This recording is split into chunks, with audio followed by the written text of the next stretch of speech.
This is Ken Pyle with BYOD TV. We're at the MTA conference and we're with Megan Anderson. Megan, you just gave a great presentation on employment law, and the one takeaway from it is law, has to keep up with the technology, and it sounds like technology is kind of racing ahead in many ways. That's right. Technology is evolving so rapidly, and most of the laws that we have in the employment area were enacted far before we had social media sites and a lot of the technology that we're dealing with, mobile devices. And so, we know a lot about how we think the law will be applied, but it really is still an evolving area. Well, and that's the one takeaway I had. It was ostensibly about social media, but you pointed out that you really need to have policies and practices that deal with technology. That's right. You really should have a policy that deals with all aspects of technology: your internet, your email, social media sites, employees blogging or giving references on LinkedIn, tweeting, any of that kind of activity. You really should have a policy around the company's expectations, and then you need to balance the company's needs and expectations with some legal rights that employees do have. And you mentioned a moment ago about devices, and in Silicon Valley, the push is BYOD, and it's the technology part of it and all the cool things you can do with this device you have in your hand. But you brought up some very interesting nuances there that it might not be so obvious at first glance. Yeah, I think that's right. I think the trend to date has been to have a BYOD approach, a bring your own device approach, and employees obviously like that, and there are upsides to it. Employees like to use the devices that they're comfortable with. They're arguably more productive using the devices that they're comfortable with, and so a lot of employers permit that. The legal downsides are that the law is less clear about an employer's right to access or monitor or search employee activity on devices that they own. Employers will probably have better arguments if they pay for part of that device and if they have a clear policy, but the law is still a bit unsettled.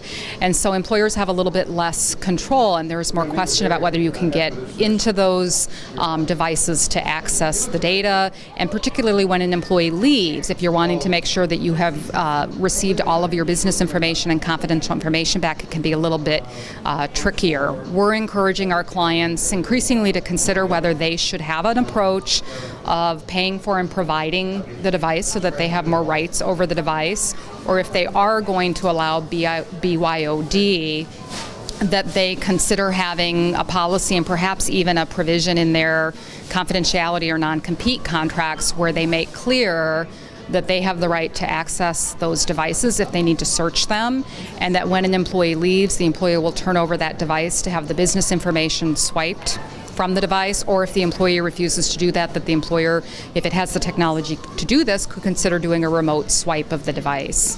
Yeah, that's fascinating. It brings a whole other layer to what needs to be done to make BYOD work.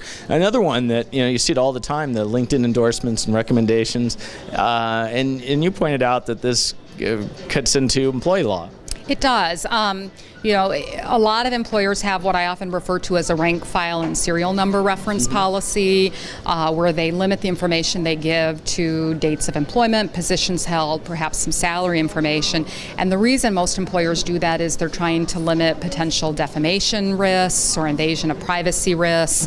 There hasn't been a lot of activity in this area, but there have been a handful of cases where employers gave incomplete positive references about somebody that they'd actually had some problems with. The employee went off to a new employer, caused some pretty significant issues, and the old employer got sued. And so a lot of employers just err on the side of limiting the information that they give out. And what we are typically seeing is that even when employers have those rank, file, serial number policies, employees aren't making the connection that that policy may in fact apply to online postings, and in particular LinkedIn has features where you can recommend or endorse people's skills. And so we're increasingly seeing situations where employees are going off and doing that on LinkedIn, and the activity may in fact be contrary to the employer's policy. So we're trying to remind employers to think about that as they're putting their written policies together, and to address these new forms of technology and how employees should be using them. Well, that's it was a great reminder for me and for the BYOD TV audience, and I wish we had an hour. I mean, you could have spent hours on this presentation. I was a bit rushed. I mean, probably each topic could have been an hour in and of itself, but hopefully it gave the highlights so that people can at least issue spot and be thinking about these important issues. Exactly. Well, Megan, thank you very much. Thank you. Take care. Thanks.